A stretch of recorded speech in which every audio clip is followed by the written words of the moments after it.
ಪ್ರತಿ ತಿಂಗಳು ಕೂಡ ಸಂಕ್ರಮಣ ಆಗುತ್ತೆ, ಸೂರ್ಯ ಒಂದೊಂದು ರಾಶಿಗೆ ಬರ್ತಾನೆ. ಆದ್ರೆ ಮಕರ ರಾಶಿಗೆ ಬಂದಾಗ್ಲೇ ಯಾಕಿಷ್ಟು ಮಹತ್ವ ಗುರುಗಳೇ? ಈಗ ಸಂಕ್ರಮಣ ಅಂತಂದ್ರೆ ಏನು ಅಂತ ತಿಳ್ಕೊಳ್ಳೋಣ. ಈಗ ಮಕರ ಸಂಕ್ರಾಂತಿ ಅನ್ನೋ ಶಬ್ದದಲ್ಲಿ ಎರಡು ಶಬ್ದಗಳಿವೆ, ಮಕರ ಮತ್ತು ಸಂಕ್ರಾಂತಿ.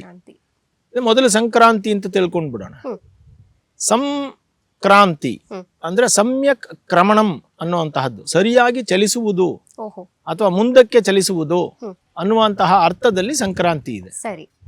ಸೊ ಅಂದ್ರೆ ಯಾವುದೋ ಒಂದು ಜಾಗದಿಂದ ಒಬ್ಬ ವ್ಯಕ್ತಿ ಅಥವಾ ಒಂದು ವಸ್ತು ಚಲಿಸೋದನ್ನ ಕ್ರಮಣ ಅಂತ ಕರಿತೀವಿ, ಅಂದ್ರೆ ಮುಂದಕ್ಕೆ ಹೋಗೋದು. ಈ ಸಂಕ್ರಾಂತಿ ಅನ್ನುವಾಗ ಸಮ್ಯಕ್ ಕ್ರಮಣಂ, ಸರಿಯಾದ ರೀತಿಯಲ್ಲಿ ಕ್ರಮಣ ಆಗ್ತಾ ಇದೆ, ಈ ಪ್ರಪಂಚ ಪೂರ್ತಿ ಮುಂದುವರಿತಾ ಇದೆ ಅಂತ.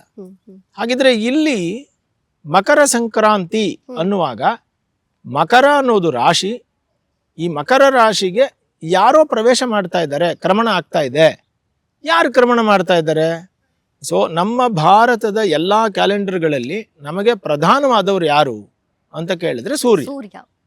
ಸೊ ಅವನ ಆಧಾರದ ಮೇಲೆ ನಾವು ಸಂಕ್ರಮಣವನ್ನು ಮಾಡ್ತಾ ಬಂದಿದ್ದೀವಿ. ಇವಾಗ ಅಲ್ಲಿಗೆ ಎಲ್ಲ ಗ್ರಹಗಳು ಚಲಿಸ್ತವೆ. ಇವಾಗ ಶನಿ ಭಗವಾನ್ ಚಲಿಸ್ತಾ ಇದ್ದಾನೆ ರಾಶಿಗಳಲ್ಲಿ, ಗುರು ಚಲಿಸ್ತಾರೆ, ಬುಧ, ಎಲ್ಲ ಗ್ರಹಗಳು ಚಲಿಸ್ತವೆ. ಅವುಗಳು ಸಂಕ್ರಮಣ ಆಗ್ಬೋದಲ್ಲ, ಯಾಕೆ ಸೂರ್ಯನನ್ನ ಸಂಕ್ರಮಣ ಅಂತ ಕರಿತೀರಿ? ಸೂರ್ಯನಿಗೆ ಮಾತ್ರ ಇಷ್ಟೊಂದು ಪ್ರಾಶಸ್ತ್ಯ ಅಂತ ಕೇಳಿದ್ರೆ, ಈ ಕಾಲ ನಿರ್ಣಯ ಆಗ್ತಾ ಇರೋದೇ ಸೂರ್ಯ ಚಂದ್ರ ಭೂಮಿಯಿಂದ. ಈ ಗ್ರಹಗಳಿಂದ ನಮಗೆ ಕಾಲ ನಿರ್ಣಯ ಆಗ್ತಾ ಇಲ್ಲ. ಅವ್ರದ್ದು ಏನಾಗ್ತದೆ ಅದು ಅಲ್ಲದೆ ಗ್ರಹಗಳು ಕೆಲವೊಮ್ಮೆ ನೇರಗತಿಯಲ್ಲಿಯೂ ಕೆಲವೊಮ್ಮೆ ವಕ್ರಗತಿಯಲ್ಲೂ ಬರ್ತವೆ. ಅಂದ್ರೆ ಅದು ಮುಂದಕ್ಕೂ ಹೋಗ್ತವೆ, ಹಿಂದಕ್ಕೂ ಹೋಗ್ತವೆ. ಆದ್ರೆ ಸೂರ್ಯ ಯಾವಾಗ್ಲೂ ಮುಂದೆನೆ ಹೋಗ್ತಾನೆ. ಆದ್ರಿಂದ ಇದು ಸೂರ್ಯ ಕ್ರಮಣ ಇದು.